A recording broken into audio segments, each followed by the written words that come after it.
నా దీపం పెట్టే వేళ అయింది. వాళ్ళని అక్కడ కూర్చోమను, కాసేపు పోయాక వచ్చి చూసుకుంటాను. మా తమ్ముడికి రిజల్ట్స్ వచ్చాయమ్మా. నాకు దీపం పెట్టే వేళ అయింది.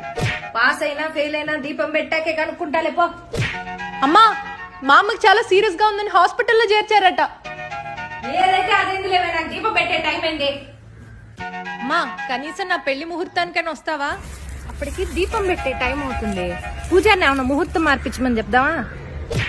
నేను మళ్ళీ దీపం ఎప్పుడు పెడతాను?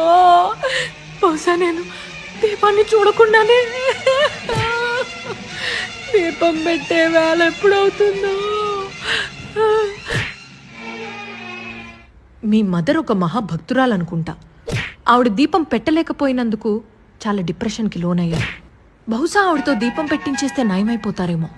భక్తే దాని బొంద ఎప్పుడు చూసినా దీపం పెట్టాలి అంటుంది. అదనేది కార్తీక దీపం సీరియల్ గురించి మేడం. అది ఆగిపోయిన దగ్గర నుంచే ఇలా మంచాన పడింది మేడం. ఏదో ఒకటి చేసి మా అమ్మని కాపాడాలి మేడం. ఒక డాక్టర్గా నేనేం చేయలేకపోవచ్చు కానీ